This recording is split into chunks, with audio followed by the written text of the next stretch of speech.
You know, I realized I didn't actually ask you who's doing the intro, but since we've already started, Matt, this is our cold open. You know, kind of a trend right now with me and colds, but yeah. How you doing, buddy? Okay, so I am like 70% sure that, like, with Jaren, missing episodes here and there due to, him being sick, him being on vacation and stuff. And, like, even if you add in how many episodes Jaren has done of, Saturday Morning Arcade prior to me joining Saturday Morning Arcade, I feel like semi-confident in saying that I have probably been in the most Saturday Morning Arcade and Mistake Zone episodes. I think that's completely fair to say, because if you're not recording this, then we're not doing an episode.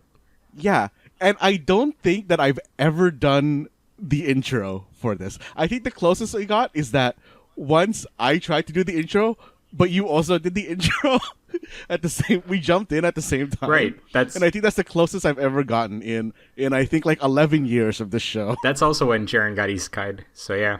But yeah, you kind of alluded to it. Jaren's not here this week. I wasn't here last week. Kind of dealing with the feeling of death. It's not that dire. I was just I had a fever, flu. Matt, what's the difference between a fever and a flu? I thought that like a fever is just like a general cause of a flu. Like you become feverish because of a flu.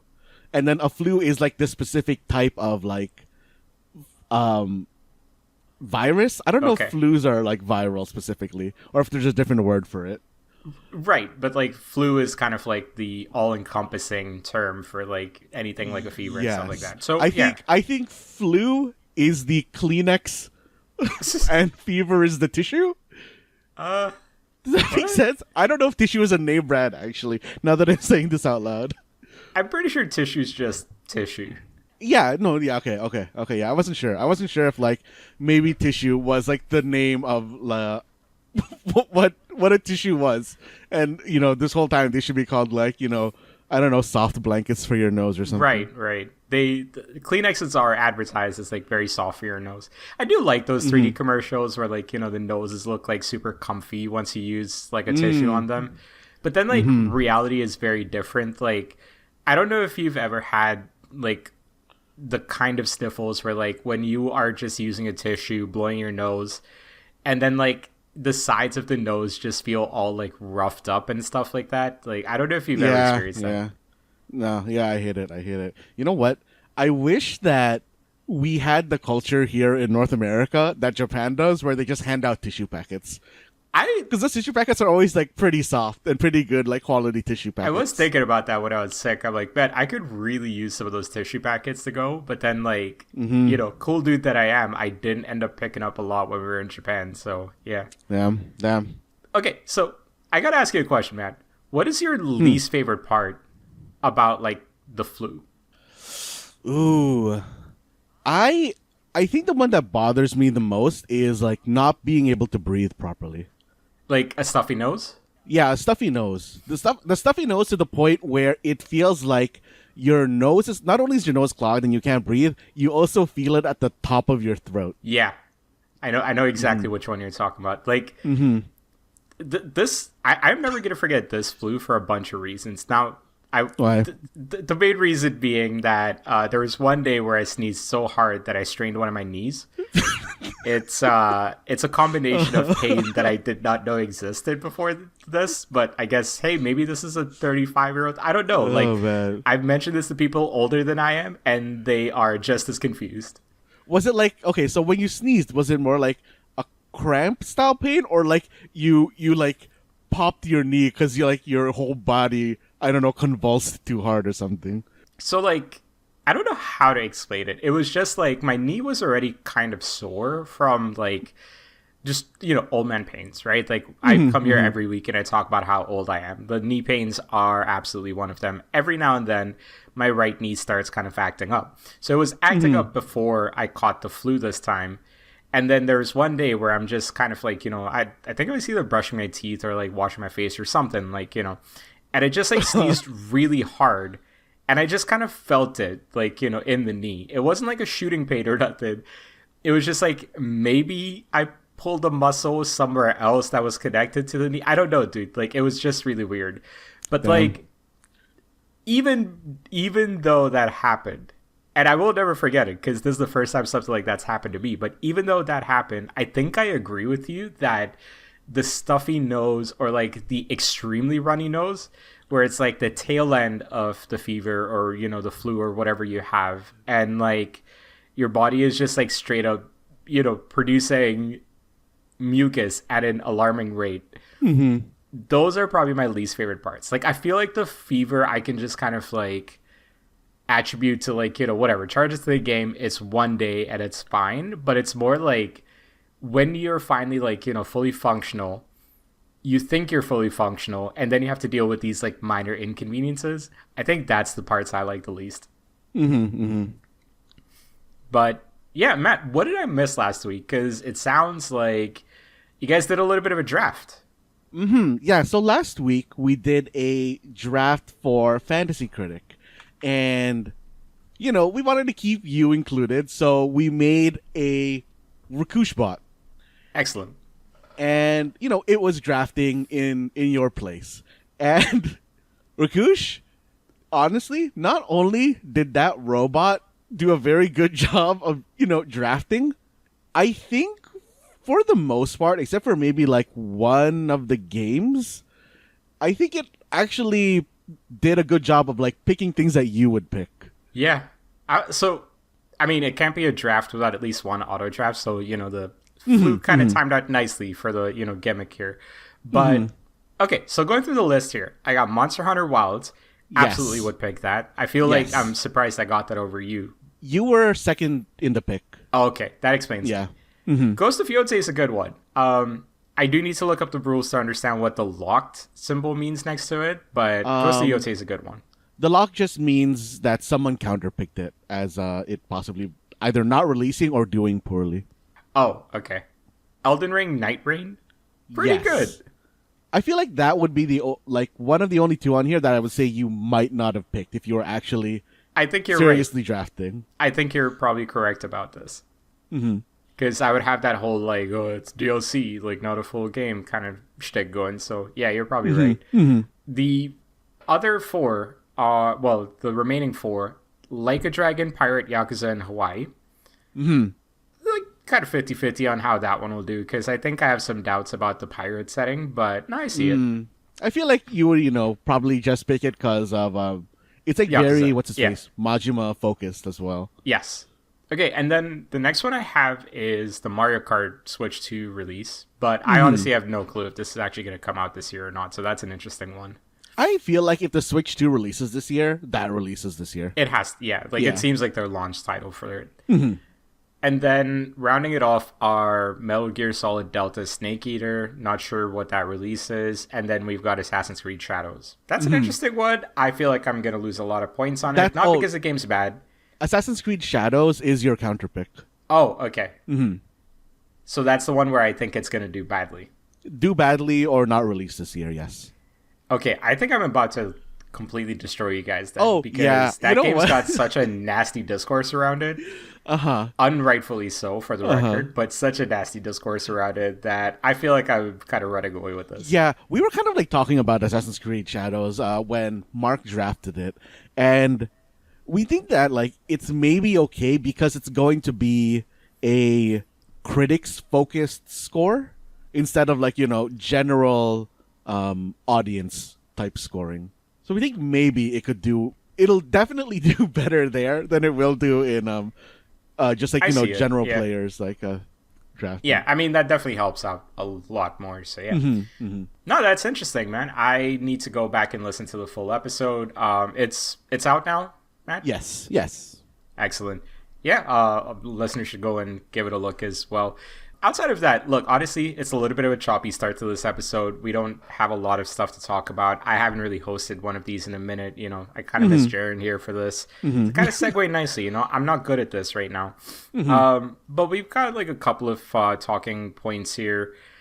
I think, Matt, since Monster Hunter came up, why don't we talk about the Capcom Spotlight?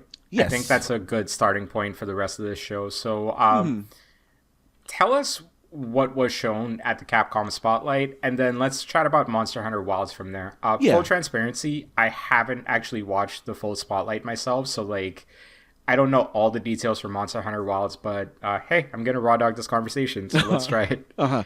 So on February 4th, Capcom did a stream where they're kind of showing off their stuff that's going to be coming out this year, and then in the second part of that stream, it was all focused on Monster Hunter Wilds.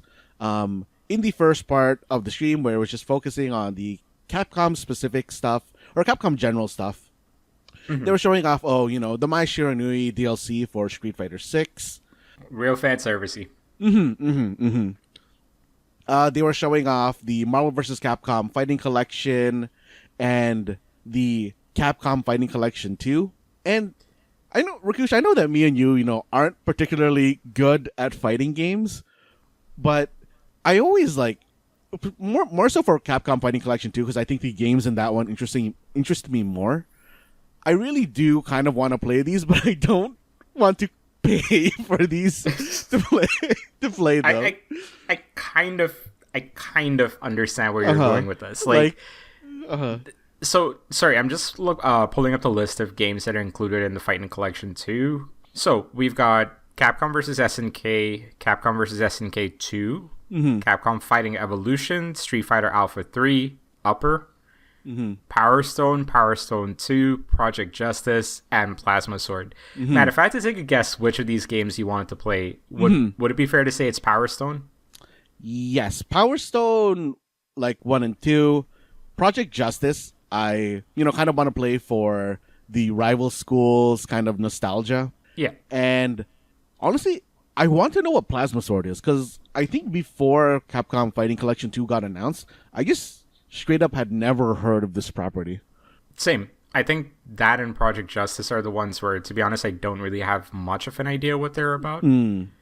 I think, okay, I'm going to speak to why I don't want to pay to play these games, right? And I think part of it has to do with, a big part of it has to do with, like, my fascination with the Mugen sort of modding scene and, like, that community and stuff like that. For those who don't know what Mugen is, you might know it better as basically the system that Salty Bets uses to run those, like, random, hypothetical fights and things like that. Is Salty Bets still a thing? That's a great question. I'm not 100% certain, but Salty Bets was at least a thing for many a year. So I would imagine, anybody who plays video games, I think has at least heard about it, is my guess. And yeah, I mean, it's just like this really neat sort of like modding system. You essentially like download your own fighters, put them into like your own character select screen, things like that. Back in the day, way back in the day, when there was an extended stretch where I didn't have any internet. It was about like a week. And I had to figure out like how to keep myself busy. Had Mugen on my laptop, just ran a bunch of like simulations because that was essentially what it was. I honestly don't like playing fighting games because I suck at them. But yeah, I think in general, with a lot of the 2D fighting games especially, it feels like they've been released in so many different iterations or like, they're available quote unquote for free in so many different ways that like, yeah, if you tell me to pay for those specific games, at least the 2D fighters, I'd be a little bit more hesitant. I do think that like Power Stone is an interesting release. I think like, games like that, the more obscure stuff getting re-releases, that's cool. I think those are pretty neat. But yeah, stuff like Street Fighter Alpha 3 or Capcom vs. SNK, I don't know. I feel like there's ways to like play that stuff for free. I mean, okay, like I want to say that I don't think that it's like, these games aren't worth the money to pay for them. I just think that my interest in, Power Stone 2, and Project Justice are more so in a like, I want to just like dabble with these, I want to just, hey, mess around with this for like an hour or two a day for about a week and then probably never touch it again. I feel that. I feel like I kind of wish that if these were available more so like piecemeal, I would be more likely to get just a couple games in this like collection. Did they announce how much it's going to cost? Yeah, I looked it up. It was like 55 Canadian. which I'm guessing is probably closer to like the $40 price point USD. Yeah.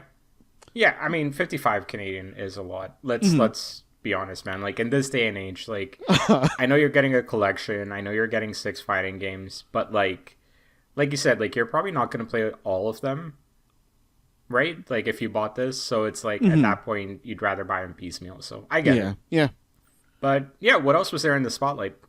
So coming up after that was kind of just a brief touch on the Okami sequel and the Kunitsugami Path of the Goddess, where they kind of announced, hey, Okami 2, if you somehow didn't hear, is getting a sequel, and Okami, the original Okami HD and Kunitsugami are getting like a bundle where they're going to release together. Something I actually didn't know about until this got shown here is that Dead Rising Deluxe Remaster exists.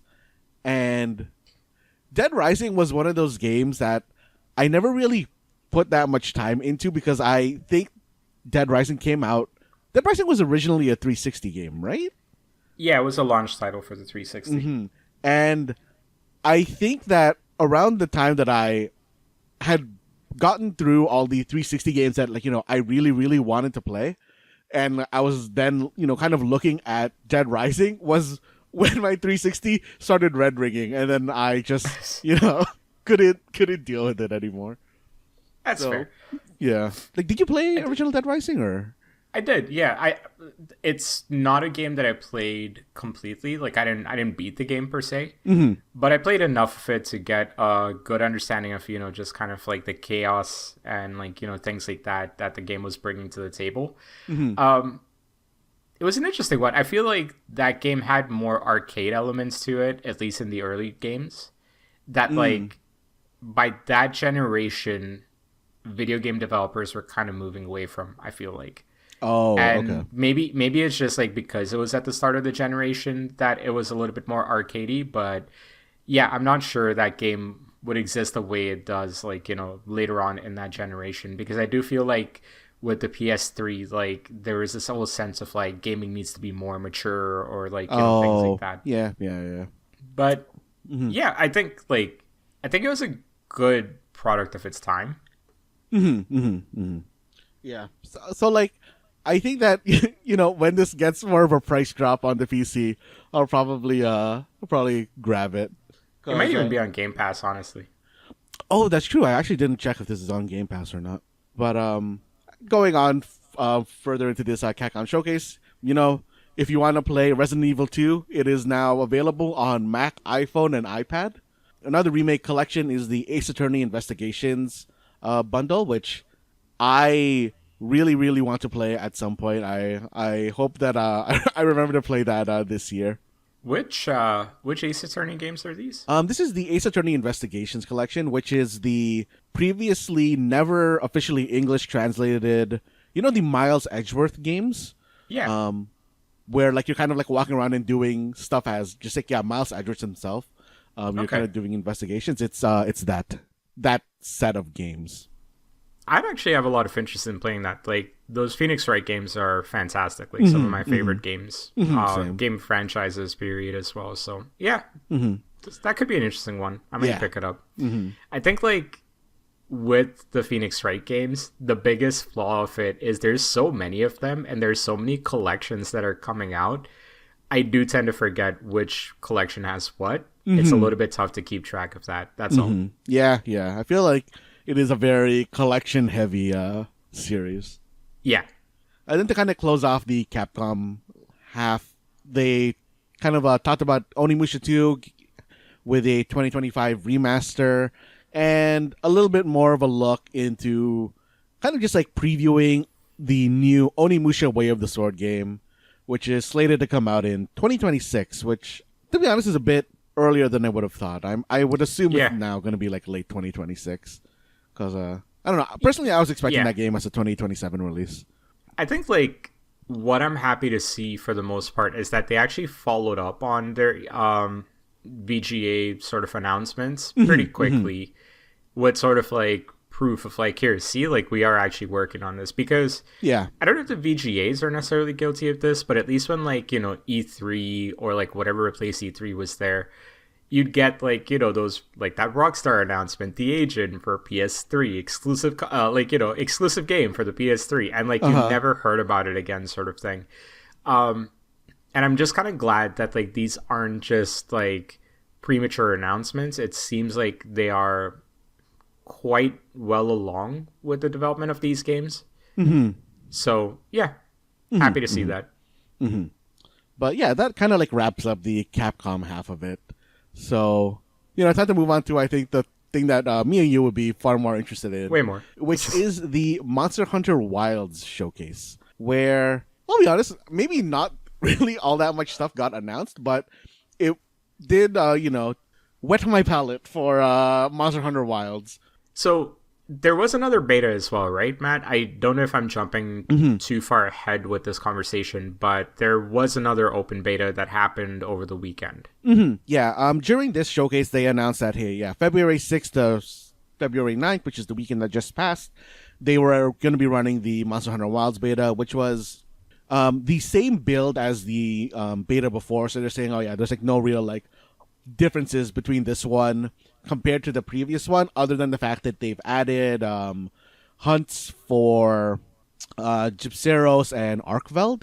And there is also going to be another beta this coming weekend, February 13th to February 16th, if you know, people want to give it another run. Hey man, this one might time out very nicely for me if I choose to play it, because I've got 5 days off this weekend. Oh, nice. But yeah, like, personally, I didn't play this one as much as the previous beta, because I felt like I got like a general idea of what I was getting into during the first beta. But, you know, I did also want to just log in to get the the cosmetic bonus that you get for you know, playing during this beta. Yeah, why not? If you can, why not? But like, I guess like reminding a little bit in terms of the showcase, they kind of opened it off with a new trailer showing off their I guess like ice area called the Ice Shard Cliffs, which I think looks very, very nice. One of the opening kind of monsters that new monsters that they showed off was the Hirabami, which I honestly thought was a flying Somnicanth. I don't know if you got that same vibe from it. Interesting. Okay. This is, sorry, you said it's a new ice area that they have. Yes, the Ice Shard Cliffs.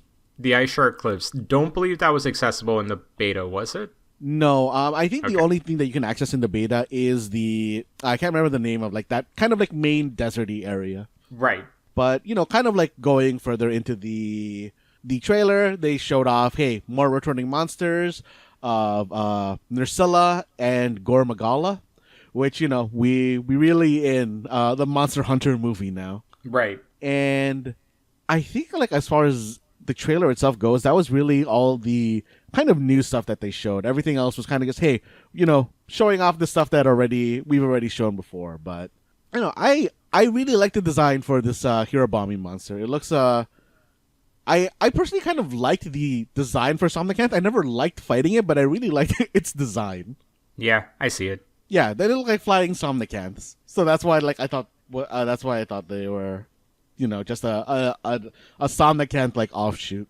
But I think what's really interesting about that monster is that it looks like there's 2 on screen at once, and not in like a, you know, this is an ultra hard mode boss fight or nothing. It seems like there's certain, I don't know if psychic synergy is the way to describe it, but like it seems like they're all kind of working as a tandem. Yeah. So that's an interesting one. Yeah. So like one of the things that they're bringing in for Wilds is like monster packs, and the monsters that like, you know, appear in packs and don't appear in packs are kind of just like kind of set. Like the Dogashuma, which is like kind of like big bear monsters, are going to be appearing in packs. And this is also another type of monster where, hey, they're going to like kind of show up in packs as well. Yeah. So I am by design not watching a lot of the trailers or anything like that as well. I think part of it is, well, I mean, this is more so just like how game trailers and movie trailers and stuff generally spoil a lot of things nowadays. Like, I just don't feel like I want to look at that for a game that I know for a fact I'm going to be playing likely first or second day of release. And so, like, yeah, like,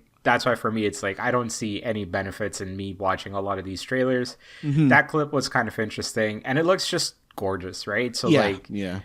I think like that's what I'm the most excited for is just how pretty this game is going to look. Especially like, you know, I don't know how it's going to play on like a standard PS5, but I'm looking forward to seeing it. Yeah. The game does look very, very nice.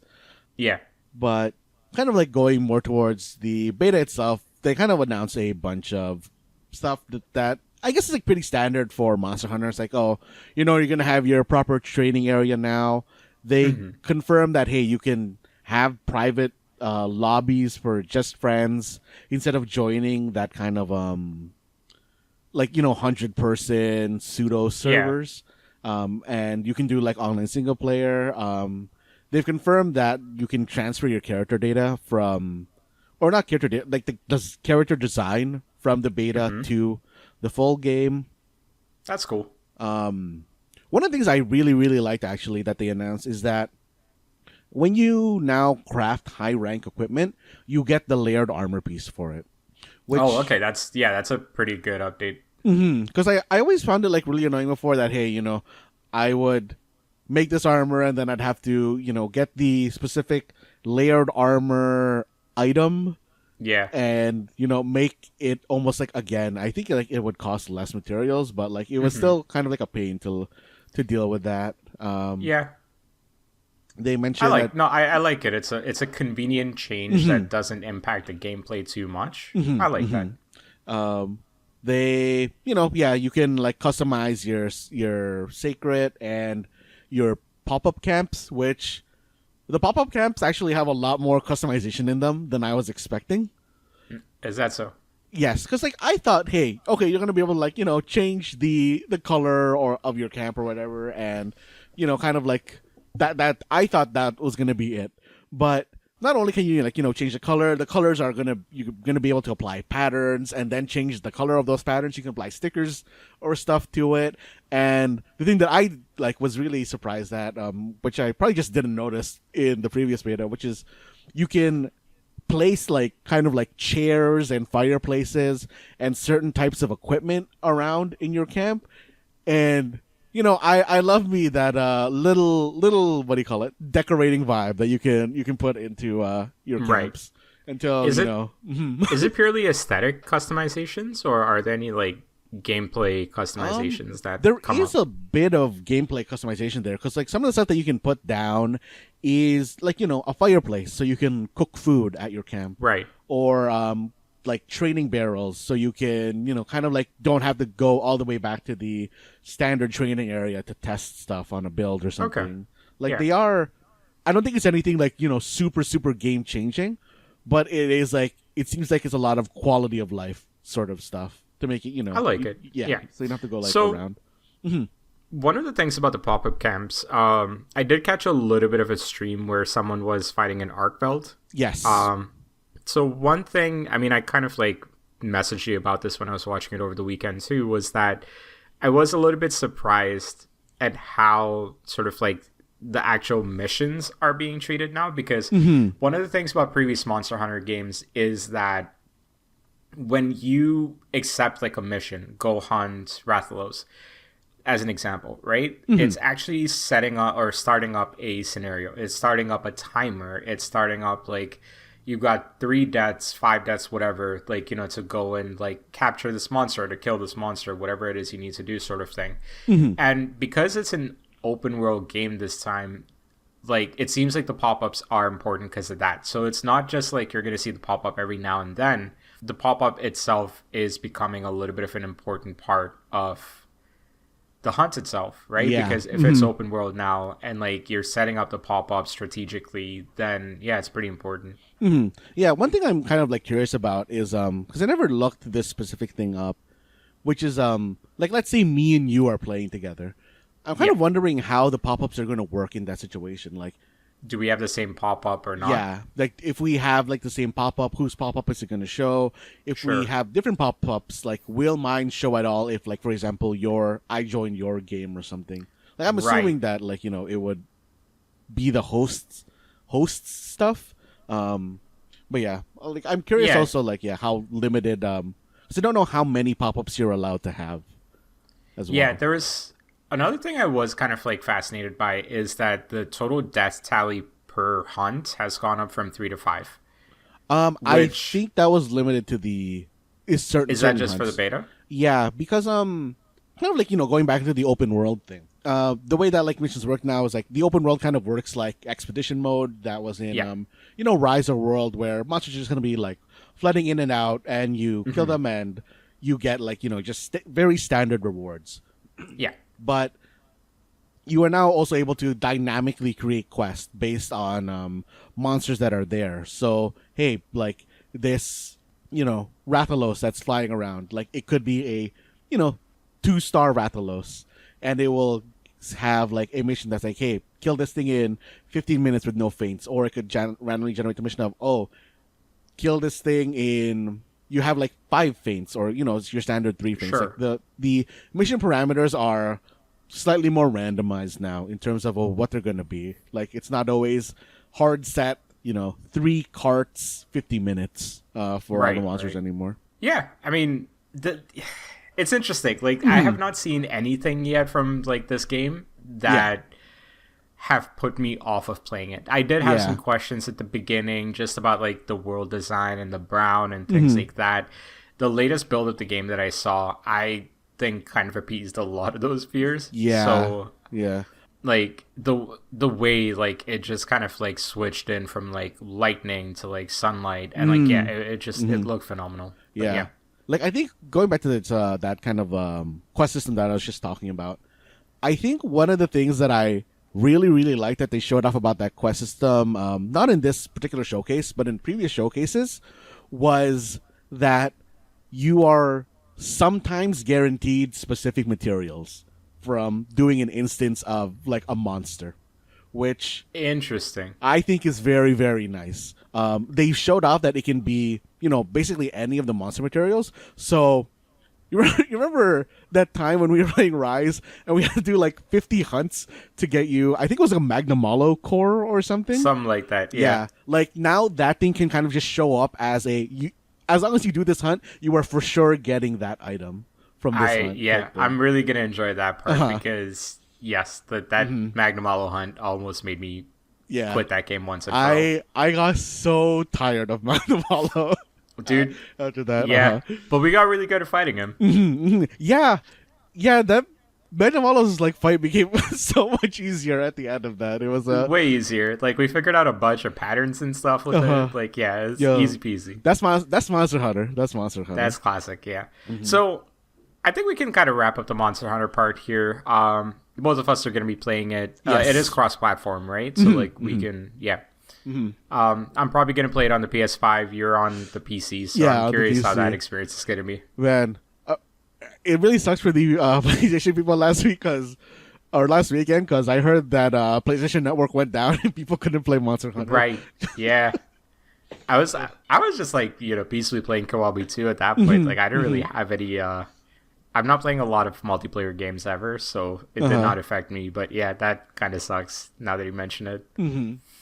But yeah, Matt, I think like since I brought up Kiwami 2, we were kind of on the fence about me talking about that or not. But I'm like 2/3 of the way through that game at this point. A lot of the sub stories and stuff done, and interesting game. I am definitely gonna beat it before we get to Monster Hunter Wilds, but that game. Okay, you ready to hear how much of a degenerate I am, Matt? Okay, sure. I mean, usually me and Jared are the ones who are talking about our degeneracy, but it's nice to mix it up with you here now. Nothing you guys will ever share in the future is gonna match your degeneracy.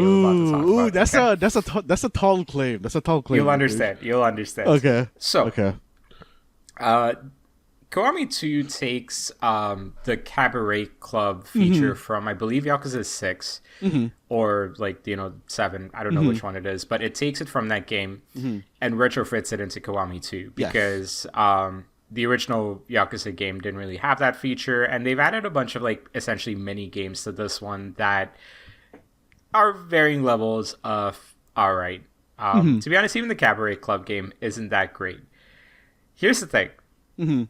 The models that they use for the Cabaret Club hostesses, like the ones that run their own clubs, are AV stars. Yeah, yeah. One of them, who happened to be one of my favorite stars, I knew almost instantly. Like, within 5 seconds of seeing that model. Drop the name, Rakush. Drop the name. Drop the name. Drop the name. I'm not going to drop the name. Okay, no, I'm say not, the name and I'll gonna get bleep it out. Oh, okay, I'm not sure who that is. Okay, so, I'm kind of like playing this game. At first, I'm like, Cabaret Club, like, whatever. It's kind of Oh, boring. her. Sorry, I just looked up who that is. I recognize her. Yeah. And then I see this model, and I'm like, well, shit, now I have to unlock her in this game, right? Because, like, basically what happens is as you defeat certain clubs, you unlock the platinum character from those clubs.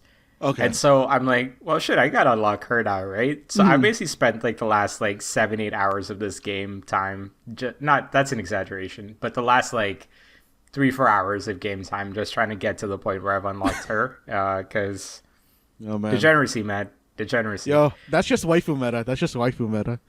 Yeah, waifu meta. Yes. There's also like a wrestler meta in here as well in the similar vein, because there's another tower defense game that's tied to like Majima and stuff. Okay. And some of the characters that pop up are these like old New Japan Pro Wrestling stars from like from the 90s as well. So like this game is like speaking to a lot of my like hobbies, for lack of a better term. To a lot of my degeneracy, for lack of a better term. True. It's really just kind of like speaking to like, my core being. And yeah, Kiwami 2. I did not expect to be such a horn dog while playing it. No, man. I'm happy for you, man. I'm happy that you found your what speaks to you.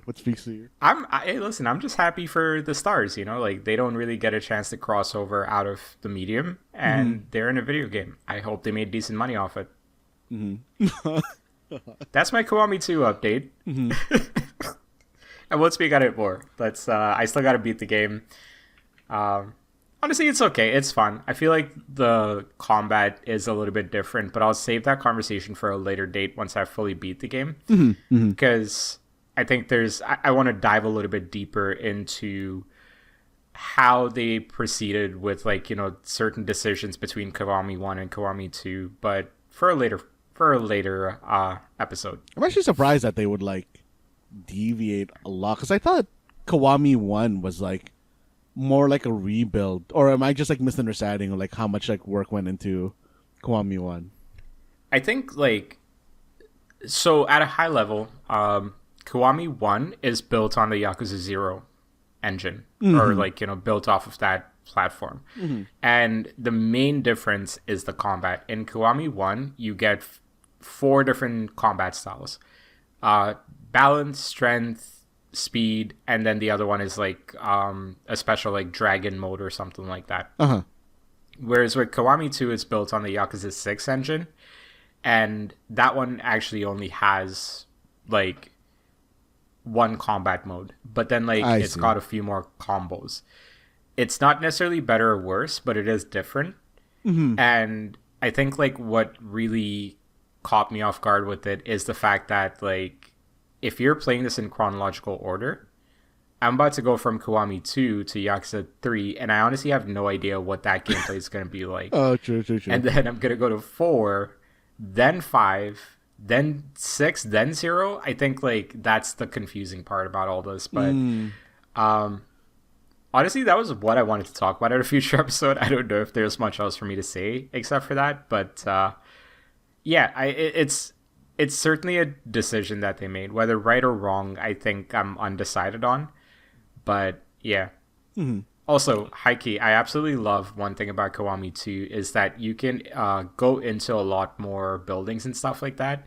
And Matt, you'll be able to relate to this. But like, you walk into the Don Quixote and the Don Quixote music plays. Oh, nice, dude!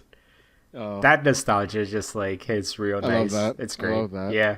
Oh, there's man. also like a Gyukaku, and like seeing some of these like franchises that I'd seen in person, even though I didn't eat there when we were in Japan. Like seeing them in person. Like, is it like they're using the real names of these places, or is it like Adidas and Noki?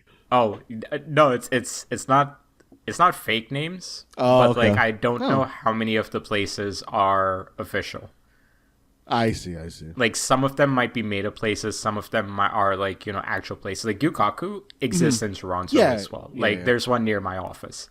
So like seeing that and then like walking past it on my way to work every morning, it's a little bit of an interesting interesting few minutes every day. But yeah. Kiwami 2 update, that's, kind of just continuing on there. Matt, I want to talk about a game both of us are playing.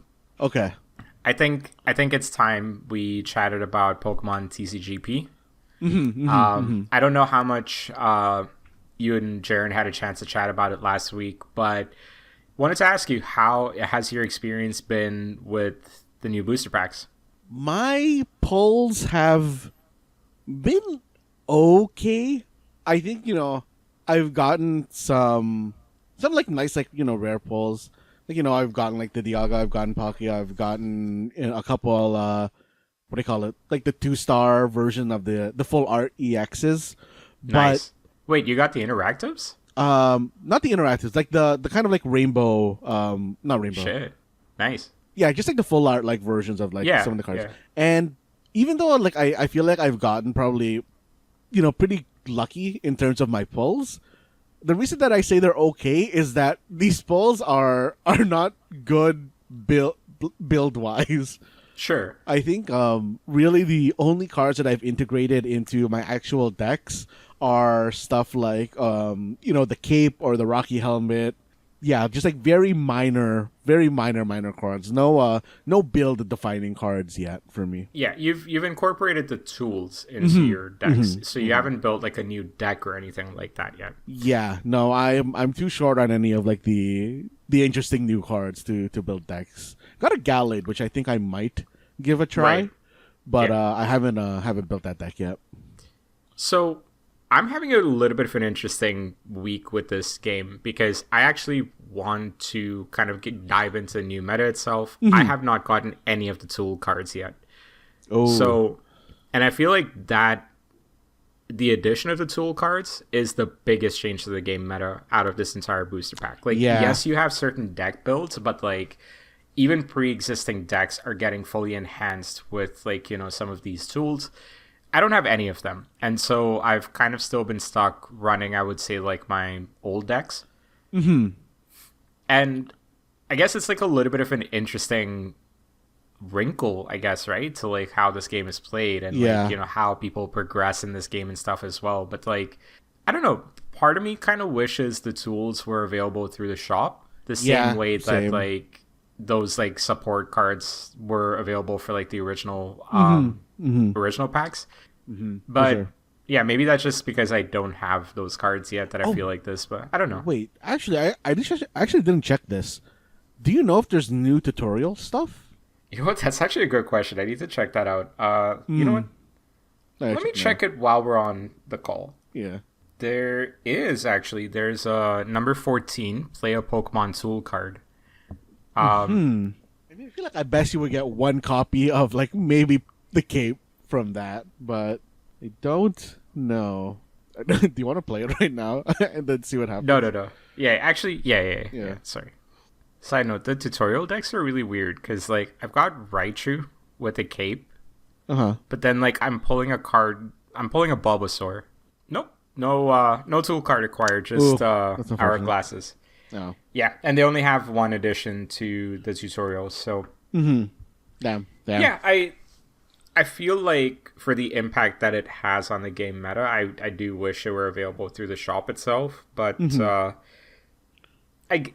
not the worst thing in the world. Like, I'm still kind of doing all right with my old decks and stuff like that. Because at the end of the day, I'm not the only one that's in the same situation. But it's interesting. I think like the cards that they've added are interesting. Darkrai is definitely going to be a popular one moving forward. I've already seen a couple of Darkrai decks. Darkrai being the one for the audience that has the ability where anytime you connect an energy to that Pokemon or attach an energy to that Pokemon, it does 20 damage to your Pokemon. Oh, I thought it was 10. Actually, that's actually high amount. I thought it's 20. I mean, yeah, I trust you more on it because you probably encountered it more than I have. Because I barely do the battling. Yeah, like there's another one, I can't remember which one, that heals 20 as well. Yeah, so, like, Cresselia EX, I believe is that one. Yes, Cresselia is actually the event that is going on right now as well. Looking at the Dark Gray EX, yeah, it does 20 damage to your opponent's active Pokemon. Yeah. Yeah, it's kind of gnarly. There's like a lot of combos that you can do with this one as well. So yeah, it's a pretty interesting addition to the thing. It is a little bit of what I was talking about a couple of weeks back, where the only progression you're naturally going to have from overpowered cards is more overpowered cards. And it's kind of what is happening with this deck, of course, or with this booster pack. So, like, it's all right. It's kind of what I expected, but it is definitely one of those where it's like, yeah, like more and more it's just overpowered cards, OP cards, and then like the old meta is just going to go by the wayside. Like, you're not going to see... Like, I haven't seen any of the Blaine decks anymore. Like, stuff like that is interesting. I think the Blaine deck was a response to the Celebi deck, right? So... Kinda, yeah. I do think just even without it being a response to the Celebi deck, it's a pretty good deck just in and of itself. Yeah, but, I started running like I had the Blaine deck originally, but I actually ended up running the Alakazam Jinx deck a lot more. Interesting. Which I still think is like a very...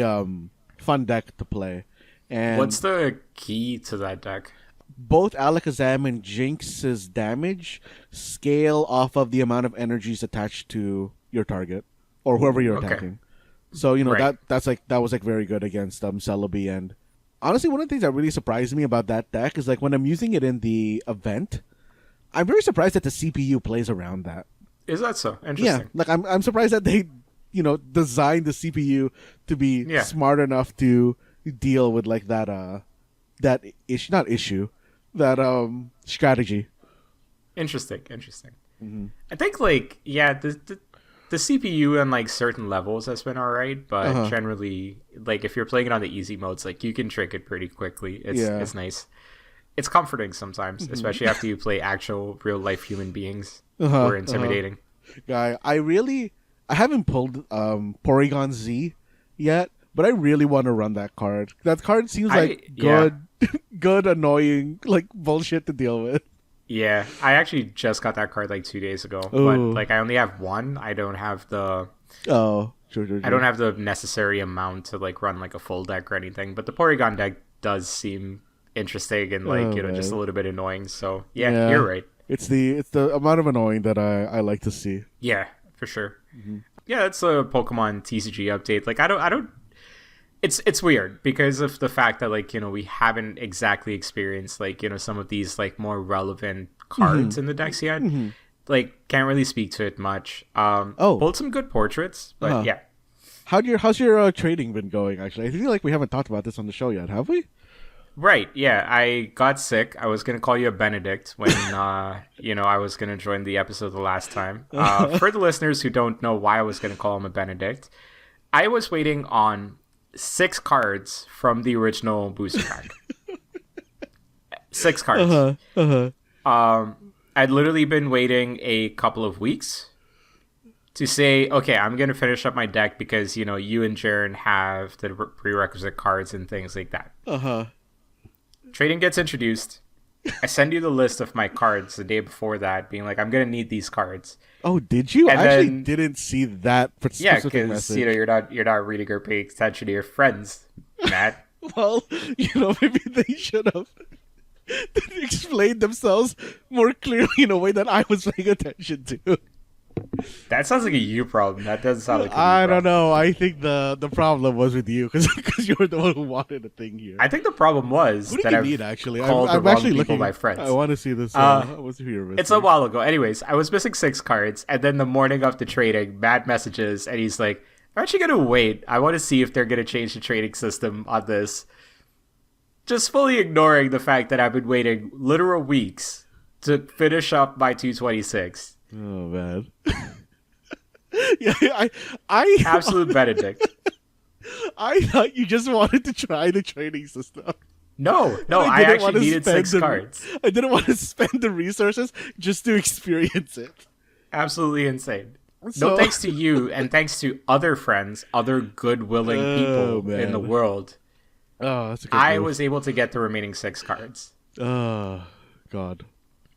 So Man. no thanks to my best friends in the whole wide world. I was able to get my 6 cards. You know, it put a strain on Uh, our friendship, man. Put a strain on our I, friendship. I love letting people down unintentionally. This guy. Oh, man. But Were you missing anything like major, or was it all like convent stuff? I was missing like Kabutops, Slowpoke, like a bunch of those kind of cards. Oh, true, true, true. At some point I was just kind of like, I'm not gonna get these Mm-hmm. from like a pull. I'd given up all hope on them. But no, I figured it out. Got the cards that I needed. Got the interactive Mew card that you get after you get all 226. So that was great. We can't trade the new boosters yet, No, right? not yet. It's only the original booster that you can trade. Oh wait, you can't even trade the Mew packs. Don't believe so. Oh, okay. I haven't tried it. No one's asked me to try it. I feel like most of the people I know have those cards. Oh, okay. Do you need cards from that one, Matt? I mean, probably. I think I'm missing like 3 from the Mew set, but I think it's all like EXs, Right. which I'll think about is, it. You know, is I very want to expensive see. to trade for. Yeah, I'll think about it because I want to see how they change the trading system. Yeah, You know. like okay, how do you actually feel about like the cost of trading? Because I do think that it's pretty expensive to trade the higher tier cards, and not really worth it. Yeah. So I think like we kind of covered this a little bit when we initially talked about the trading, right? Like I want it to be set up in a way that doesn't make it pay to win or like doesn't introduce elements of real life money into this. Well, As such, I'm okay with the current system because I don't want it to become something where you can easily trade, right? Like I do want there to be enough of a hurdle that you have to get across to be able to trade the cards. Am I being a grouch or like a grumpy person because of that? Sure, like, whatever. I just don't want it to become what is real life Pokemon trading cards, right? Like I don't want it to become like sell your account for money kind of thing. Like that's what I do hope like, we fully avoid with the pocket game because there's a certain level of casualness to everything in this game, including the combat, that I feel is just going to get lost if you introduce like real life money into this. yeah, okay, that's fair. Man, I kind of like speaking about the real life money and Pokemon trading card game. I am really kind of like kicking myself in that I spent all my, that currency you get when you have the Pokemon subscription. You get like kind of like it's not Poke Gold. It's like a different currency for like every day that you log in while you have the monthly subscription or whatever. You get like this currency that you can Right. spend on stuff. It's like a different ticket. Yeah, like a golden ticket or something like that. I am butthurt that I kind of spent all of mine on just whatever was available at the start because I didn't really consider the fact that hey maybe there will be cooler stuff later, and I really wish I kind of held on to it more so for like the coins and the icons that came out like on the subsequent months of patches. But sorry, maybe I was misunderstanding how the currency works. Like, don't you need to keep the premium active? Do you? I thought like once you get that currency is yours, and then Interesting. you can just spend it. Maybe I'm wrong, and in that case, Not maybe sure. yeah, I'm not gonna kick myself as hard, but Yeah, I wouldn't mind I just having the assumed. Darkrai coin. Yeah, like I just kind of assumed it was something like that. But I mean, yeah, I don't know. Like they've released some decent stuff on premium, but nothing that's made me regret like not spending whatever the monthly amount is on that stuff. So yeah, yeah, Pokemon trading card game Pocket, still going strong. I think I've accumulated enough Google survey money to maybe like go and purchase some more Pokegold so I can like draw more cards. But yeah, Do you get a lot of Google surveys? Because like I feel like I don't get a lot, and the person I know who gets the most is friend of the show Kevin, who basically lives beside like right. 20 stores, so he gets a lot just from kind of being in that area. And I would assume that like being in your area, you would maybe get a lot more than being in like my type of area. I get like a decent amount, but I wouldn't say like I'm getting a lot. Like I'm currently sitting on like $6 or $7, I think, of survey Damn. money. So yeah, Damn. and that's probably accumulated in like the last 4 months. Oh, true. I think that's more than I've ever had inside my Google Bucks account. That's fair. You also don't leave the clubhouse, to be fair. Yeah. I think like it Yeah. tracks a lot of your location data as well. So like if you travel, Yeah. like even to work or whatever, I think it picks that up a lot more Oh man. than it does like if you're just kind of stationary. Okay. Actually, I got a story related to me leaving my house. Let's hear it. Which is that okay? I needed a specific computer part. So there's the blue computer store that's a little bit like close to my place. The big blue one. The big blue one. And I was like, oh, you know what? I'm gonna be a good boy, and I'm going to go walk to this place because if you buy it in store rather than purchasing the thing online, you save I think it was like 10% on the purchase. And I was Sure. like, whatever. Like I'll go do that. I checked before I left. Like okay, cool. They still got in stock. Walked there. By the time I got there, I saw someone walk out with what I wanted to buy, and I knew that was the last copy of this sucks. That sucks. You should have just asked them to put it on hold, man. thing. I didn't. I was like considering that, but I had been kind of like eyeing it for like the whole like a couple days. I was like, oh yeah, like I don't really need this thing, but like I was thinking about just like grabbing it. Yeah. And it was sitting at 1 the whole time, and You should have called them to hold it. yeah, I should have, but I didn't. I didn't consider. I didn't think that in the like 15 minutes it would take me to walk there. Or like probably less than 15 minutes. I actually wasn't really paying attention. It's not actually really all that far, but I didn't think it would. Someone would usurp it from my grasp. So Regrets, you got a few. had to fucking drive to Burlington to grab it. Oh, so you did end up getting it though. Yeah, I ended up getting. Okay, the all right. So it's not that bad then. Yeah, but I had to drive and go even further. All Honestly, because Burlington's a decent place to drive to. Yeah, it's not bad. Yeah, like It's it's not not bad, really yeah. that far from me, but Exactly. Yeah. Grand scheme of Yeah. things, you got a nice drive out of it. You got some fresh air. What do you got to complain about? I had to go to Burlington. This guy. Oh man, no. Okay, you know what? I think actually I just sucked about it is that since I walked there, I had to walk back to my house sad. Yeah. You know Yeah. what? That sad walk back. I feel it. But there is a well-known fast food joint nearby there. You should have just stopped by and picked up something from there. Would have been a less sad walk back. Yeah. I should. But Matt, last topic we have on our list. Somehow we've hit an hour on this recording, including all the pauses. I do want to just quickly chat about one of my favorite games of all time. Actually, Yes. canceling this year's version. Yeah. Before we, end this episode off, but a little bit of a shocking one, a little bit of an interesting one. Football Manager 2025 is canceled, as in they're not going to release it at all this year.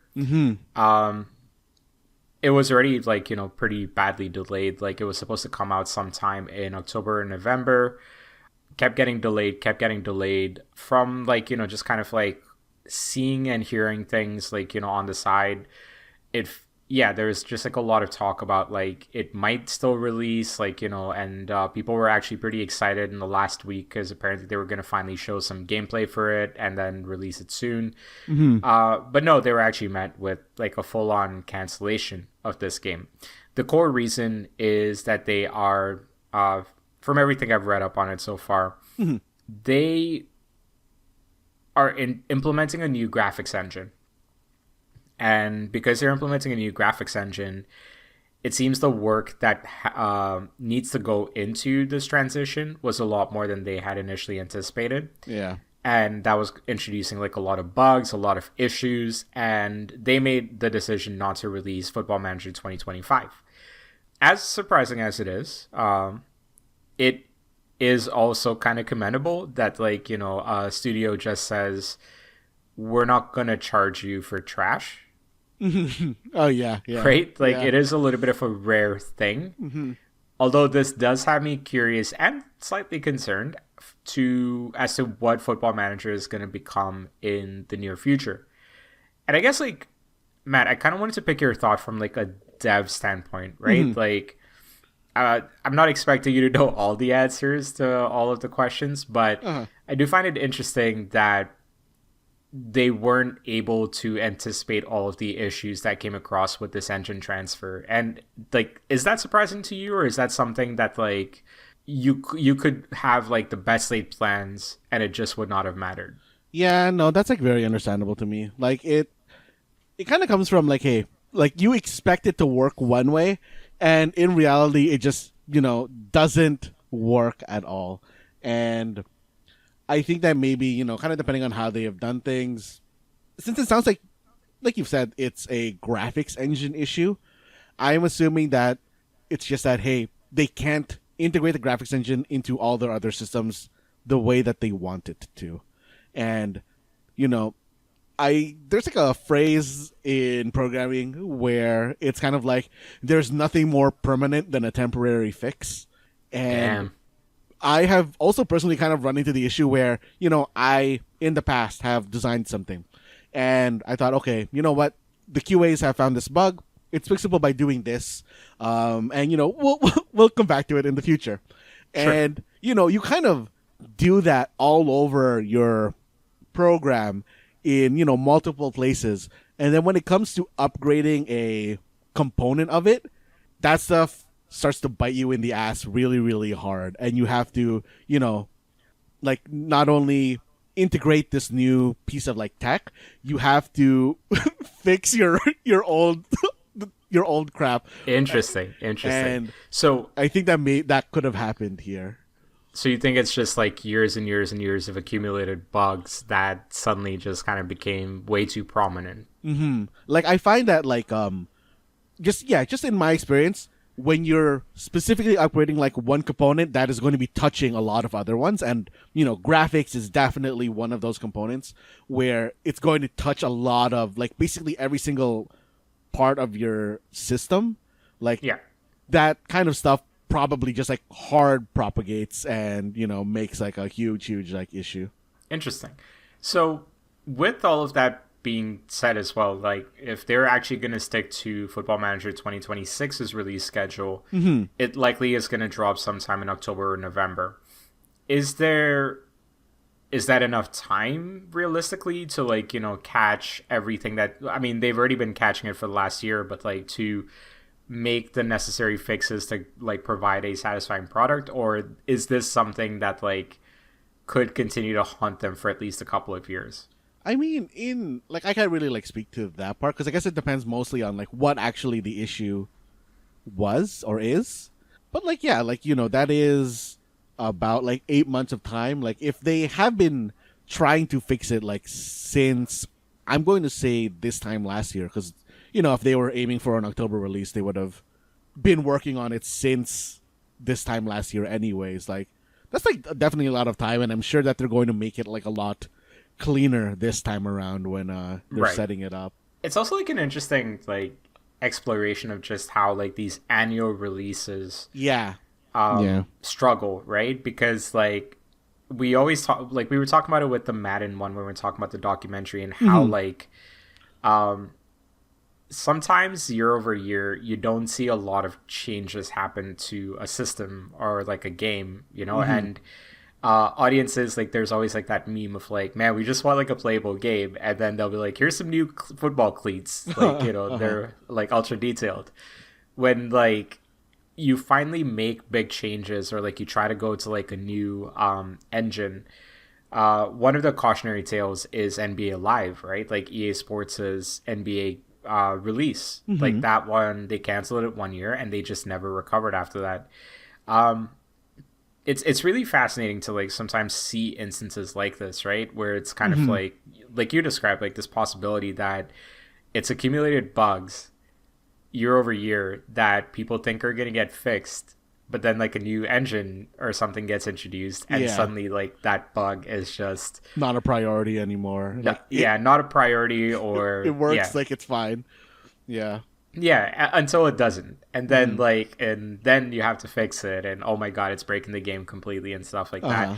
And it's just like really fascinating to me that like, you know, this is not it's not apples to apples kind of thing here, but like you do see a little bit of how these annual releases sometimes can struggle to make notable changes to their systems as well. So yeah, I'm hoping Football Manager is still a fun game. I definitely have some concerns, even though again I am happy they're not charging audiences for what they don't believe is a good quality game. So like that's a good sign at least. Yeah. But a little bit concerned about how this looks like in the future. I'm actually kind of curious about like what Football Manager 26 would be. Because like in terms of like, hey, like how many new features are they going to be adding on top of what 25 would have had? Yeah. Have they said anything about 26 at all prior to? Well, no, right? Like okay. this just got canceled, so like I don't think I don't think it would have been good PR for them to be talking about 26 while 25 is not out yet or officially canceled yet. Oh yeah, no, I just didn't know if they're like that kind of like company where it's like, oh okay, yeah, you know, Football Manager 25 is gonna have this, and then for 26 we're planning this, sort of like, I don't know, I think info cycle, yeah, but yeah. I think they just got to release like a functioning game. Like sure, you know, sure. I think the bar is. I think they have enough goodwill from the fans over the years that like I think if they just release a functional game, they'll be fine. But actually, let's see. I guess I have a question for you about I guess like Football Manager 24. Yeah, was that in any way? Did that in any way like feel clunky compared to previous releases, or did that one like seem okay? Football Manager 24.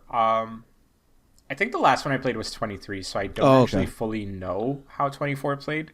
I think it has been, even 23 though, as strong as previous iterations. There are some nuances that I would love to see a little bit more of in the actual sort of like signing of players and like, you know, the logic of like new ownership for a team, things like that. But nothing that would ever felt like game breaking. I don't know enough about 24 to be able to speak to that one, to be honest. Okay. But yeah, man, like I you know, a little bit concerned, yes, but let's see what comes up, right? Because they now have a little bit more time to make meaningful changes to the system, to the game. I have heard a little bit about, and this is all like very subjective, like it's opinions, but like, you know, certain fans being like, oh, these changes are being made to be more accessible and it might make it a little bit too simple and this and that. Let's see. I don't know. Like, you know, I think like there's a market for all of this. I started playing Football Manager on my phone, right? Like, and then I moved on to the desktop version. So like there is absolutely a market for like a little bit more of a user-friendly Football Manager game out there. So hopefully this time does allow them to build out the game that they're hoping gets in the hands of more fans. But Matt, it's time for Don't Match Me. Yes, it is. It's something that you guys do every week. We do every week. I'm not going to explain all the rules because I'm not as good at doing it. Also, I've been talking a lot for someone that's still recovering from flu. Okay, you know what? I guess I can drop the rules for this Don't Match Me. Let's do it. There you go. Which is that, you know, as always, the rules for Don't Match Me are that we are going to ask you 5 questions and then we are going to give an answer to each of those 5 questions. All that you have to do as the player is give a, you know, correct answer that isn't the same as the question provider's answer. You know, of course, if you want to make it a little bit harder for yourself, you can not only try to not match Rakush, who is going to be running the game this time, but you can also try to not match me, you know, and kind of limit your choices even more. And remember that this is a podcast, so, you know, if you can't really think of an answer, feel free to pause us, you know, look it up on that World Wide Web, and then hit play on your podcast app, because, you know, we'll be right on the other end of that play button. What he said. Thank you, Matt. You know, today we're doing an educational Don't Match Me. Okay. Matt, we started this episode talking about how I had the flu. I had, like, knee pains. I've just generally been feeling very sick. And so this week's theme for Don't Match Me we're going to be talking sicknesses. Ooh, okay. All right, so I got 5 questions here. I'm going to start with one a little bit easier, I think we can probably do a good job with this one not matching each other. Okay. Matt, Okay. name just any regular sickness. Any regular sickness? Like, just, this is, I am sick with blank. Okay. Okay. All right, let's do this one in 3, 2, 1. I'm going to go with diarrhea. I cannot believe this. Oh, man. Rakush, I think that you have just shit on my day. Man, Uh-huh. you should have known I was going to go for the poop joke. Oh, man. Yeah, you know what? I should have. Like, that's on you for not knowing your friend. Oh, man. Honestly, I thought you were going to just go with what you had, which is just the general flu. No. But, why would I do that? You know what? I was thinking maybe I would have gone with COVID, but then that felt like too much of a downer. Yeah, originally I was going to go with swine flu, but Swine flu. I Interesting. felt like that's like too specific, and I wasn't sure if that fell into like, the general sickness. Like a kind of regular category. illness. Yeah. Can't believe we've already lost with the first question. Well, let's see how many more times I can get caught in this Don't Match Me challenge. Some of these questions, not the most broad question. So let's see. Matt, there's another sickness out there. It's called salmonella. Okay. All right. For those who don't know, salmonella is typically contracted if you undercook your chicken, if it's not 165, something along those lines. And so, you get sick if you got salmonella. It takes a couple of weeks. Sometimes it's 6 hours to 6 days after infection, Yeah. So take some time. Matt, there's a lot of different side effects of salmonella, or a lot of different symptoms of salmonella. I want you to name one of the symptoms of salmonella. Ooh. You know what? I don't know if you know this about me, Rakush. The only kind of like viral or kind of like sickness thing I've ever been hospitalized for is salmonella.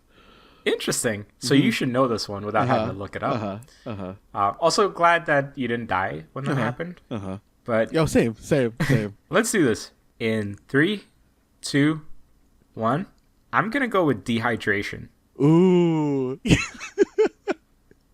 Okay. Did you almost go with dehydration? No, Matt? I didn't. I doubled up on diarrhea.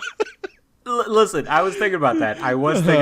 But I said nah. That would be. It would have been a great goof though. It would have been a good goof, especially if I got caught a second time. So I'm on Google looking up salmonella symptoms as well, by the way. And one thing that is absolutely horrifying is it says diarrhea can be bloody and may last for several months. Oh, okay, that I didn't know about. I just remember Months? like, pooping up a storm when I had salmonella, but Yeah.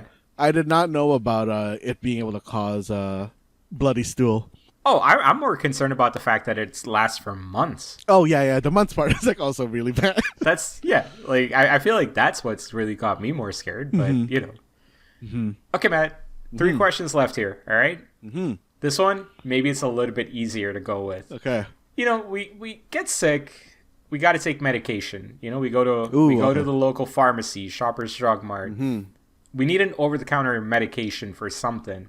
I want you to just name one of those medications. Ooh. Are we going brand names or are we going like, the actual name of the drug itself? I think whatever the brand name is, however, opening it up to any drug where the brand name and the drug name is the same. Okay. All right. So in 3, 2, 1, I'm going with Pepto-Bismol. Ooh, that pink drink. The pink drink, the one for nausea, heartburn, indigestion, upset stomach, and diarrhea. I went with Buckley's. It tastes awful, but it works. That proves to me marketing works. I wonder what the audience went with here. Do you think how many people do you think would have picked Tylenol or Advil? Because I think those were my options as well, outside of like a syrup. Those are my initial thoughts, and I was like, "Oh, should I go with like ibuprofen to be different or whatever?" Right. Yeah. I was honestly a little bit concerned you would have gone with Pepto Bismol because of the whole diarrhea trend that we're going down. That's a good point. That's a good point. No, I didn't think. I But think glad we avoided that one. So 2 out of 3 so far. 2 out of 3. Yeah. Not bad. Personally, I think of Pepto Bismol more as like a heartburn medication or like a acid reflux medication than a. Interesting. Yeah. So like more like Tums than you would like diarrhea. Yeah, I treat it more like Tums than like butt medicine. Interesting. I see. Like for me, it's upset stomach. Like if I ever felt like I need something to cool myself down, it would be that. I think whenever I have an upset stomach, I'm too like, what's it called? Like, what's the not sexist term for wives' tales? Like, What? What's like the not sexist term for wives' tales? Because whenever I get an upset stomach, the first thing I think of is ginger ale. Like like a home remedy type thing. You might want to save that answer for this next question I'm about to ask, Matt. We get sick. We're always told it's like, there's something that can help you get better. Like, your grandma's about to cook you something up. Your mom's going to cook you something up. It's like something just to like get you through the day. Matt, I want you to name a meal that you would eat when you're sick or a dish that you would eat when you're sick. Doesn't have to be a full meal. I think this one we might match up on. Let's see. Yeah, maybe. Actually, no. You know what? I think I got it. I'm going with my answer in 3, 2, 1. I'm going to go with hot and sour soup. Ooh, I think, adjacent to you in the food spectrum here because I am going with congee. Congee, interesting. So I was going to go with chicken noodle soup, but I didn't go with that one because that's the one where I thought it would be like, too close for comfort. But I thought that would be too... Hot and sour soup, man. Clears up the sinuses every single time, or any kind of spice I find. Like if I'm eating like chicken corn soup, noodle soup, whatever, like any kind of spice that you can add to it, that's the way to go. I don't really think I usually think hot foods or like spicy foods when I think sickness. I think it depends.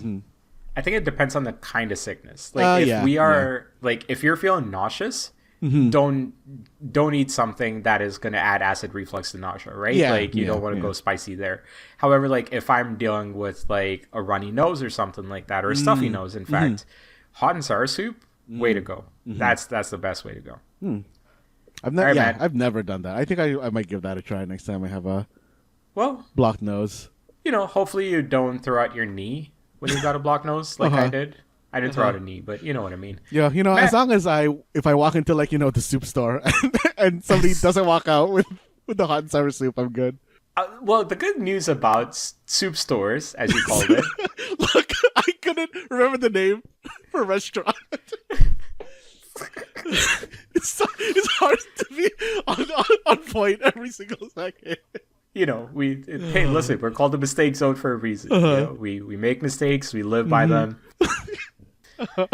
Matt, last question. I talked about the knee. I talked about just kind of like muscle aches and things like that. Sometimes you can pick up a physical injury just by simply playing a sport. The last question, in line with my tendencies, Matt, I just want you to name a sport. Ooh, okay. Let's see if you get this one. Okay. In 3, 2, 1, I'm gonna go with volleyball. Ooh. Because I just watched Haikyuu. Oh, true. I went with basketball because I got served a Kawhi Leonard documentary, and I was like, okay, I'll have this out in the background. Actually, send it over. I might want to watch that. It was not really a documentary. She's kind of just like talking about like his 2019 season with the Raptors and why he was there. It's like, okay. True. Is that like your Filipino family's like YouTube recommendations creeping into yours? Maybe.